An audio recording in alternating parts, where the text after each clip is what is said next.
Yəqin ki, bu dəfəki mövzumuzun nə olduğunu təxmin etdiniz. Bəli, tamamilə doğrudur. Ümumdünya cazibə qanunundan danışacağıq. Almanı brend halına gətirən Newton və s. Ümid edirəm yaxşısınız. Biraz gözlətdiyim üçün məni üzrlü bilin. Çünki vaxtımın çoxunu yeni açılan akademiyamıza ayırmışdım. Bugün isə sizi SV Akademiyadan salamlayıram. Həmçinin birlikdə öyrənmək üçün sizi bura dəvət edirəm.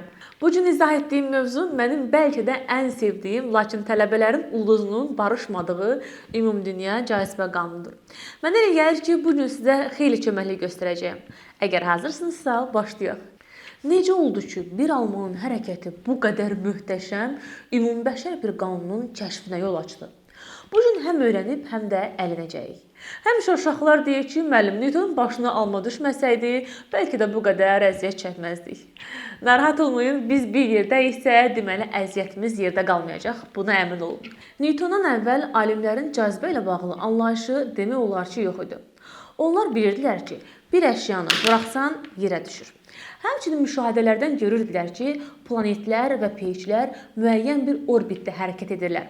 Amma heç kim bu iki hadisənin əslində bir-biri ilə əlaqəli olduğunu düşünmürdü. Böyük ehtimalla bu hekayə bir alma ilə başlamışdı. Kiçik almadan başladı, almaya bənzər böyük kainatın sirləri açılmağa. Yəqin ki, Newtonun alma hekayəsini az da olsa eşitmisiniz. Deyilənə görə bir gün o anasının bağındakı alma ağacının altında oturarkən ağacdan bir alma düşür. Elə həmin anda Newtonun beynində bir fikir yaranır. Deməli, nəsə bu almanı yerə doğru çəkir. Sonra isə başqa bir düşüncə gəlir ağlına. Bəs bəlkə alma da yeri özünə doğru çəkir. Sadəcə biz bunu hiss eləmirik. Bir neçə il sonra Newton yenə həmin bağda oturarkən daha dərin bir fikir ağlına gəlir. Əgər bu qüvvə, yəni cazibə, almanı yerə çəkirsə, bəlkə yerdən çox uzaqdakı cisimlərə də təsir göstərir. Məsələn, aya. Hekayə doğrudurmu, deyilmi, fərq eləməz. Əsas odur ki, Newton bu ideyadan çıxış edərək düşünməyə başlayır. Əgər cazibə qüvvəsi aydan tutmuş almaya dək hər şeyi təsirləndirirsə, deməli bu qüvvə bütün cisimlər arasında mövcuddur. Məsələn, planetlərin Günəş ətrafında hərəkətini də eyni qüvvə izah edə bilər. İlk olaraq Newton kütlə məsələsini nəzərdən keçirdi. Təkcə almanın və ya ayın deyil, həm də qarşı tərəfdəki cismin, yəni yerin kütləsini.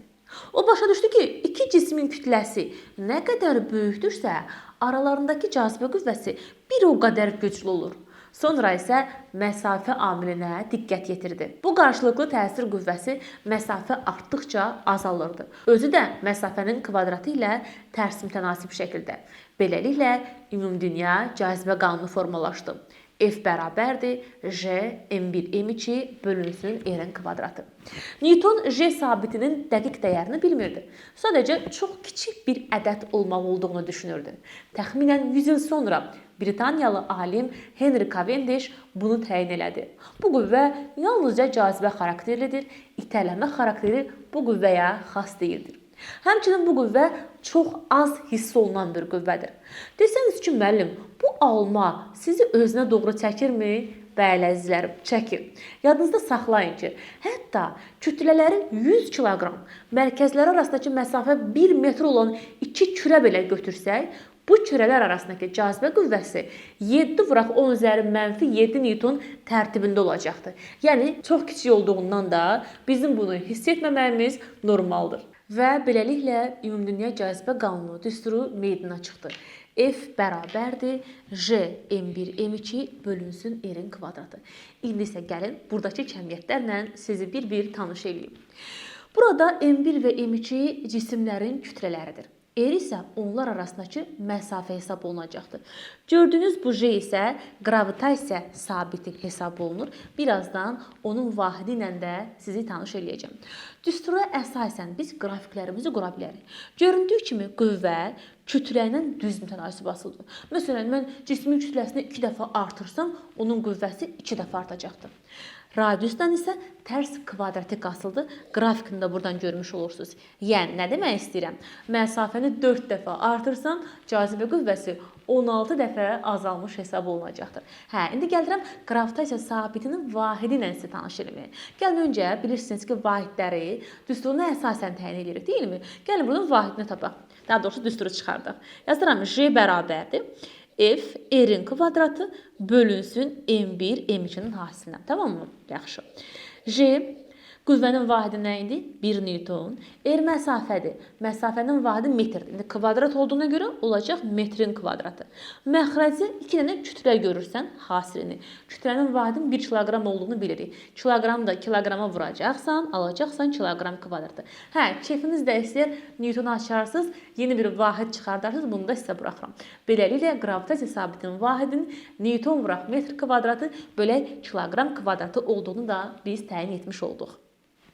Hə, indi gəlirəm demin tez-tez bizdən soruşduğu bir qaydanı sizin nəzərinizə çatdırmağa. Baxın, radiusları, gəlin diqqət edin məsələmizə. Radiusları R1 və R2 olan iki birciz kürə bir-birinə toxunubdur. Bu zaman onlar arasındakı cazibə qüvvəsinin modulunu F bərabərdir. J vurulsun M1, M2 bölək R1 plus R2-nin kvadratı şəklində yazarıq. Niyə radiuslarının cəminin kvadratını götürdüm deyə soruşsanız? Çünki mərkəzlər arasındakı məsafə radiusların cəminə bərabərdir. Bu qızıl qaydanı da not alın dəftərinizə. Bilirsiniz ki, qarşılıqlı təsiri varsa, bu təsir bir sahə vasitəsilə ötürülməlidir. Yəni, ümumiyyətlə yadınıza saxlayın ki, fiziki hadisələr qarşılıqlı təsirlər nəticəsində başlayır. Məhz bu qarşılıqlı təsirlərində cəmisi 4 dənə növü var. Bunlarla sizə tanış eləyəcəm. Getdik. Birincisi, gravitasiya qarşılıqlı təsiridir. İkinci, elektromaqnit qarşılıqlı təsiri. Üçüncü, zəif qarşılıqlı təsir. Dördüncü isə güclü qarşılıqlı təsir hesab olunacaqdır. Yadınızda saxlayın ki, gravitasiya qarşılıqlı təsiri kainatdakı bütün cisimlər arasında mövcud olub, gravitasiya sahəsi vasitəsilə ötürülür.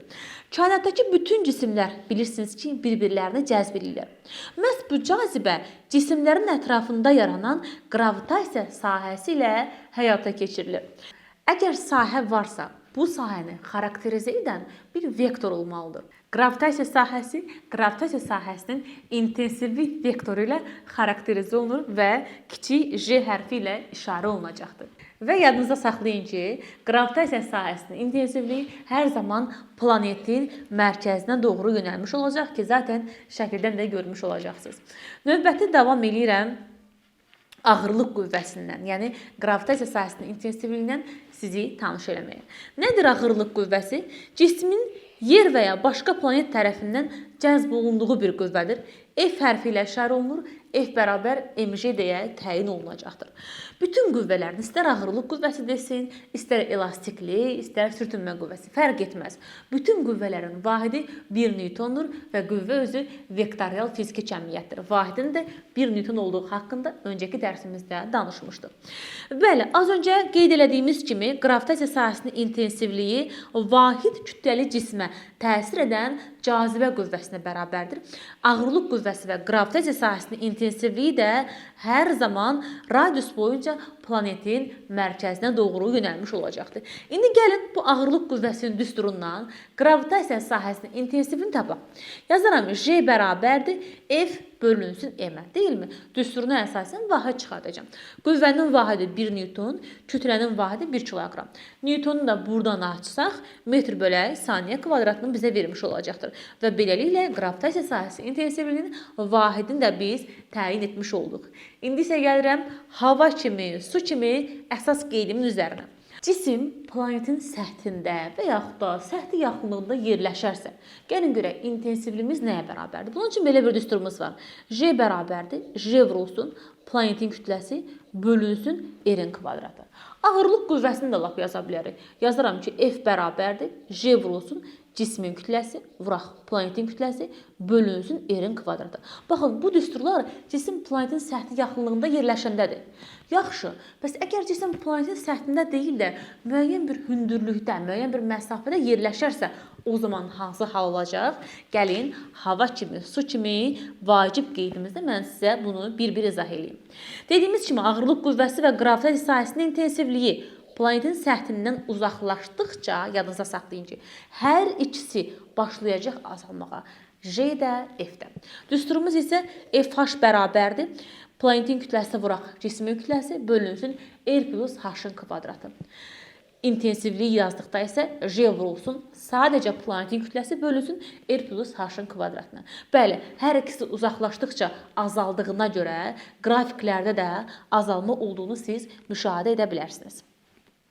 İndi buna aid sizə çox qəşəng suallar verəcək. Din belə sualları test-test sizdən istəyir. Sizə 2 üsulla izah edəcəm. Birincini zaten düsturla özünüz həll edə biləcəksiniz. Ancaq ikincisi biraz tənbəl sayağı, biraz praktiki metodda düşünürəm ki, hər birinizin xoşuna gələcək. Məsələn, ən yaxşısı məsələ üzərində yazmaqdır. Gəlin belə eləyək. Burada bir dənə özümüzə sahə araq. Məsələn, tutaq ki, deyir ki bizə H bərabərdir 3y. Yəni, nə demək istəyirəm? Deyir ki, cisim yer səthindən 3 qədər hündürlükdədir. Ağırlıq qüvvəsi və ya intensivlik neçə dəfə azalıbdır? Yazarsınız. N plus 1-in kvadratı dəfə azalıbdır. Yəni, əgər cisim yer səthindən n hündürlükdədirsə, gəl yazaq. N burada hər hansı bir ədəddir. O zaman n plus 1-in kvadratı düsturundan istifadə edəcəksiniz. N-in yerinə 3 qoyacaqsınız. Nə alarsınız? 3 üstə gələ 1-in kvadratı, yəni 4, 4-ün kvadratı 16. Yazarıq ki, F0 bölək F bərabər 16 və yaxud da J0 bölək J bərabərdir 16-ya. Sən demə, cisim yer səthindən 3 qədər hündürlükdə olduqda qravitasiya sahəsinin intensivliyi də, ağırlıq qüvvəsi də 16 dəfə azalmışdır. Hətta burada siz qrafiklərində görmüş olursunuz. Baxın, R hündürlükdə olanda 4 dəfə azalıbdır. 3 R hündürlükdə olanda 16 dəfə azalıbdır. F-də, J-də fərqi yoxdur. Hər ikisi eyni qədər azalırlar. Bunları deyə bilərik. Tamam mı? Bunları da mütləq not alın.